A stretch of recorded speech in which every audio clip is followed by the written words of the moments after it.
Hello friends, welcome back to my channel. তো মই আজি আপোনালোকৰ ওচৰলৈ স্মোকি আই মেকআপ লৈ আহিছোঁ। তো মেকআপটো কেনেকৈ কৰোঁ আপোনালোকে চাই থাকিব। মই চকুত মেকআপ কৰিছোঁ, অকল ফেচত মেকআপ কৰা নাই, এইটো ইগনোৰ কৰিব আপোনালোকে।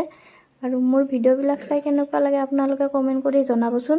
যদি মোৰ ভিডিঅ' চাই ভাল লাগে তেনেহ'লে চেনেলটো ছাবস্ক্ৰাইব কৰি দিব। এতিয়া চকুত কনচিলাৰ লগাম। মোৰ ভিডিঅ'বিলাক চাই কেনেকুৱা লাগে আপোনালোকে কমেণ্ট কৰি জনাবচোন, ভাল লাগে যদি। আৰু এনেকুৱা নতুন নতুন ভিডিঅ' মই আপোনালোকৰ ওচৰলৈ আনি থাকিম। তো কমেণ্ট কৰি জনাব কাক কেনেকুৱা মেকআপৰ ভিডিঅ' লাগে, হেয়াৰ ষ্টাইল লাগে, আপোনালোকে মোক জনাই দিব কমেণ্টত। মই তেনেকুৱাকৈ লৈ আহিবলৈ চেষ্টা কৰিম আপোনালোকৰ ওচৰত। তো মই কনচিলাৰ মিনি ব্লেণ্ডাৰেৰে ব্লেণ্ড কৰোঁ। ব্ৰাছতকৈ ধুনীয়াকৈ ব্লেণ্ড হয় ব্লেণ্ডাৰেৰে ব্লেণ্ড কৰিলে।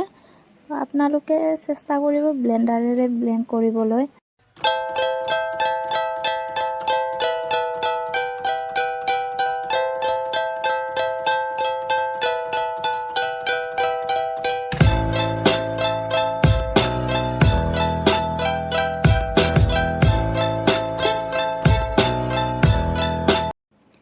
এতিয়া আমি কালাৰ এপ্লাই কৰিম। মই ইয়াতে ব্লু কালাৰ ব্যৱহাৰ কৰিছোঁ।